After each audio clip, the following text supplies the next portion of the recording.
1. The summons. The realization did not arrive as a thunderclap, but as a slow, seeping chill, like fog filling the hollow of a grave I had spent 28 years diligently digging for myself. It was a Tuesday. The air in my minimalist, high-rise apartment tasted of sterile filtration and ambition. I was Alistair Finch, youngest senior strategist at Meridian Capital, a man who traded in futures but lived exclusively in a meticulously curated present. My parents, Arthur and Alara Finch, existed in that present as a minor, slightly inconvenient footnote. A monthly phone call of polite staccato, a birthday card with a predictable check, their voices a distant murmur from the sleepy, tree-choked town I had shed like a dead skin. Millhaven was not a place you were from, it was a place you escaped.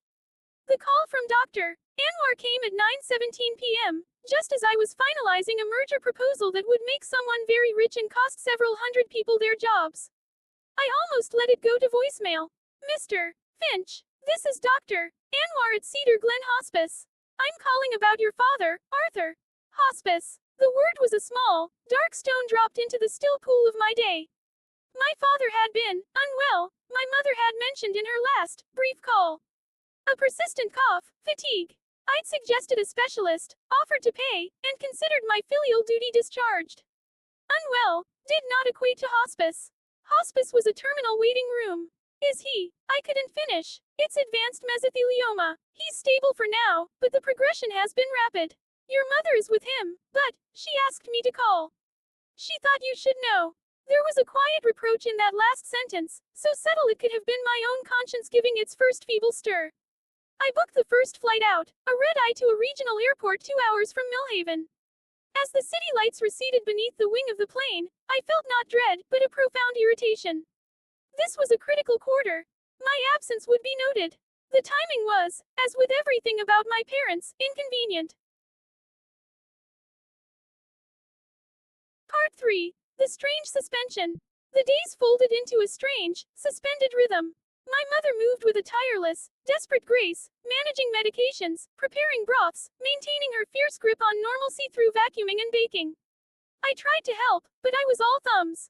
I burned toast. I confused the morphine schedule. I found myself stranded in the living room, a useless satellite orbiting the silent, profound transaction between my dying father and my steadfast mother. My father slept often. When he was awake, he spoke little. Our conversations were the same shallow exchanges we'd had for years. The weather, the state of the lawn, my work going well, very busy.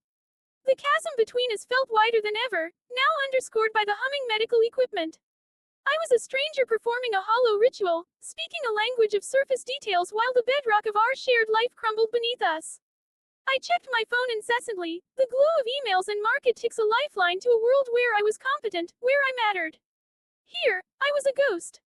The breaking point came on the 4th day. My mother, exhausted, had finally agreed to nap. I was at my father's bedside, pretending to review a hostile takeover proposal on my phone, the clinical language a shield against the room's emotional humidity. Alistair. His rasp was more insistent.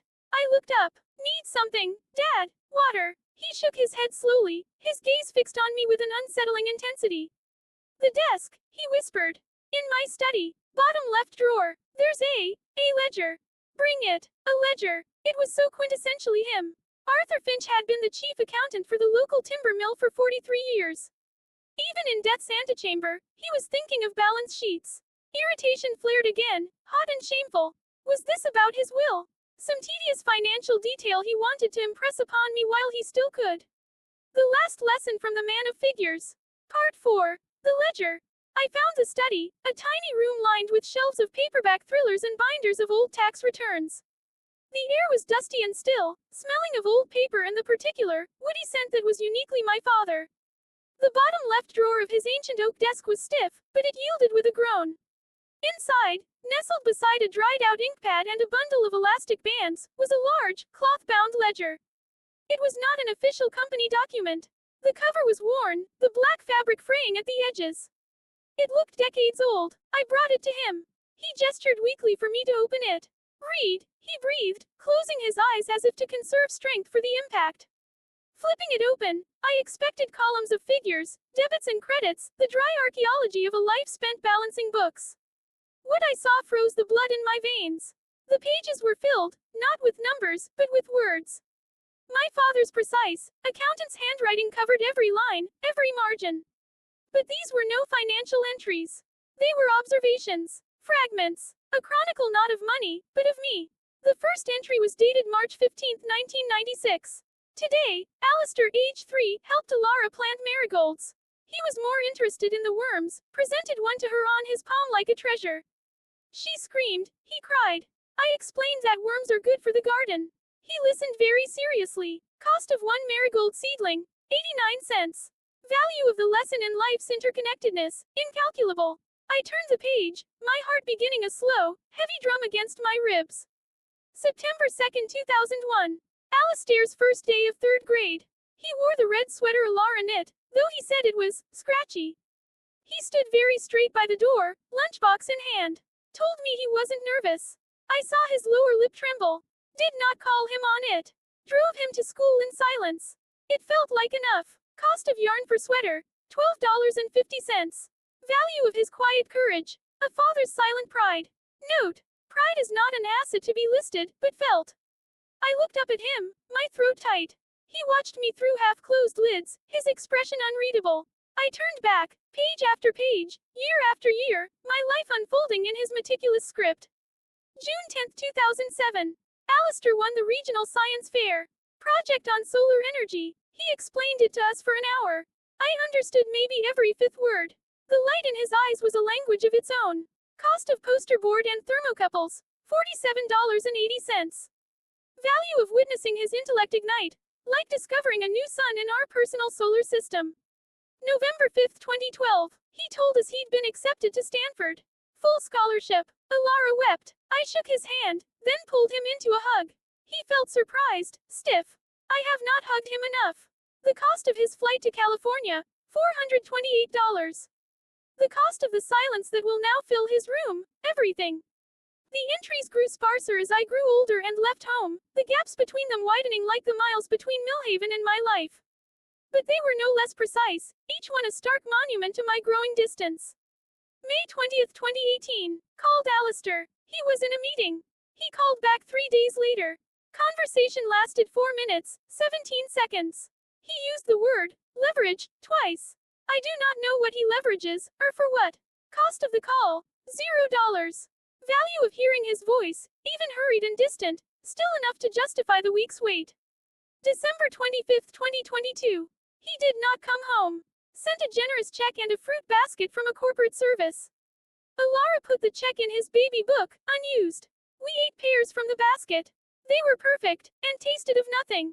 Cost of the fruit basket, $150. Depreciation of Christmas spirit to approximately 0. September 10, 2023. Saw a news article online about Meridian Capital. Alistair was quoted. He sounded shrewd, impressive. A stranger. I printed it out and put it in the box with his report cards. Cost of printer ink, negligible. The strange grief of being proud of a phantom, incalculable. The final entry was just a week old. The handwriting was shakier, the lines wavering. April 2, 2024. The doctor was clear today. Time is the one commodity I can no longer budget for. I find my mind returning not to the big moments, but to the small credits, the weight of his sleeping head on my shoulder during a long-ago car ride, the sound of his laughter when I pretended the vacuum cleaner was a dragon, the fierce concentration on his face when he tied his shoes for the first time. I have kept this ledger for 28 years. I do not know if it has any value, but it is my balance sheet. My life's work, the sum of my love, quantified as best I could. I fear the total is insufficient. I fear he will never read it. A sob broke from me, harsh and ugly in the quiet room. I clutched the ledger to my chest as if it were a found child, as if its fragile binding could contain the cataclysm happening inside me. The cold, hard edifice of my self-importance, built on promotions, bonuses, and the approving nods of powerful men, cracked, and beneath it was a howling void of missed time, of unreturned embraces, of calls not made, of conversations reduced to bullet points. All their quiet patience, their unwavering presence, their joy in my every mundane achievement, they hadn't been indifference or a lack of ambition.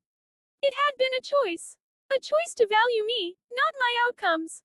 They had been investing in a singular, unprofitable stock for 28 years, watching the dividends of my affection shrink to nothing, and never once considering selling. Their love was the one fund that never demanded a return, the only account that remained perpetually in the black, funded by their endless, silent deposits. I looked at my father, really looked at him, at the man who had measured my life in priceless, invisible currencies, who had found more value in a worm-clenched fist than in any corporate merger. His eyes were closed, his breathing shallow. The ledger in my hands was the weight of a universe I had been too blind to see. I'm sorry, I choked out, the words utterly, devastatingly inadequate. They weren't even a down payment on the debt I owed. Dad, I'm so sorry. His eyes fluttered open. He didn't offer absolution. He simply looked at me, and for the first time, I saw not the quiet, unassuming man I'd perhaps been faintly embarrassed by, but the profound depth of his soul, the sheer scale of his silent, record-keeping love. He saw my shattered understanding. He gave a faint, almost imperceptible nod. An acknowledgement, not of my apology, but of my presence, finally real, finally seeing. The following weeks were a blur of agony and awakening. I called my assistant and, in a voice she didn't recognize, told her to clear my calendar indefinitely. I emailed my resignation to a stunned board, offering no explanation beyond family imperative. My sleek apartment and tailored suits felt like artifacts from a dead civilization, a costume for a play that had abruptly closed. I moved into my old room, with its faded space posters and shelves of trophies that now felt like artifacts from another boy's life. I learned the sacred, terrible rituals of caretaking, how to administer morphine to chase the dragon of pain from his bones, how to adjust the oxygen flow to ease the desperate gasp of his lungs, how to lift and turn his frail body to prevent sores. But more importantly, I learned how to sit in silence and just be with him. I learned that presence was a verb, and I had been conjugating it incorrectly my entire life. I read to him from the ledger, my voice breaking over his own words. I turned the pages and gave voice to his memories. February 14, 1999. Alistair made a Valentine's card for Lara. Used an entire tube of glitter. The house will sparkle for years. Cost of cleanup, considerable. Value of his beaming face as she opened it, pure gold. I talked to him, not about leverage or markets, but about the marigolds, the science fair, the scratchy red sweater. I told him I did remember the worm, the cool, wriggling surprise of it in my hand. I confessed my arrogance, my hollow achievements, my catastrophic error in mistaking their quiet, steady love for a lack of intensity.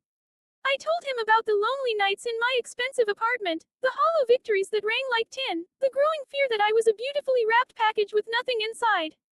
The words poured out of me, a belated, desperate audit of my own soul. My mother and I cooked together in the small, sunlit kitchen. I listened, truly listened, to her stories, not as nostalgic ramblings, but as vital histories, the oral tradition of our family. I learned about my father's own quiet dreams of being a history teacher, deferred for the security of the mill when she was pregnant with me.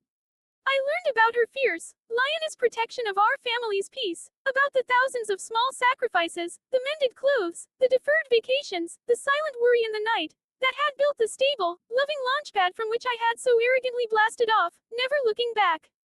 One afternoon, as we shelled peas on the back porch, she said softly, "He was always worried you thought him dull.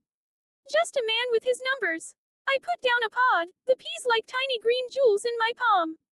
I did, I admitted, the truth a bitter pill. I thought you were both simple. She smiled, a sad, wise curve of her lips. "Oh, Alistair, there is nothing simple about loving someone more than yourself every single day. It is the most complex equation there is." He died on a soft spring morning. The world outside was shouting with life, birdsong, the whisper of new leaves, the scent of the lilac bush by the window. Inside, the world had shrunk to the rhythm of a single, struggling breath. My mother held his left hand, her head bowed, her lips moving in a silent prayer of thanks and release. I held his right, the ledger resting on the blanket between us. I had been reading from it, the entry about my first home run in Little League. My voice was steady until the end of the sentence. His breath hitched, then smoothed out into a quiet, final sigh. The silence that followed was not empty. It was full. It was weighted with every unlived moment, every unspoken word, the ghost of every hug I'd withheld. But it was also, finally, weighted with my full and shattered presence. I had shown up for the last page. It was not enough. It was all I could give. The funeral was a quiet affair in the small Millhaven church. Half the town came. Men in flannel shirts and work boots, women with kind eyes and covered dishes, the community that had been my parents' world, and from which I had felt so alien. They spoke of Arthur, integrity, his quiet humor, his dedication. They spoke to me, their hands on my shoulder, saying, "He talked about you all the time, you know." So proud. I used to think they were just being polite. Now, I believe them. After the neighbors with their casseroles had left, after the last, "I'm sorry for your loss," had been murmured, my mother and I sat at the kitchen table, surrounded by the detritus of collective grief, empty coffee cups, half-eaten cakes, wilting flowers. The old ledger was between us. "He started it the day you were born," she said softly, tracing the worn cover with her finger. "He came home from the hospital, sat right here, and opened a new book.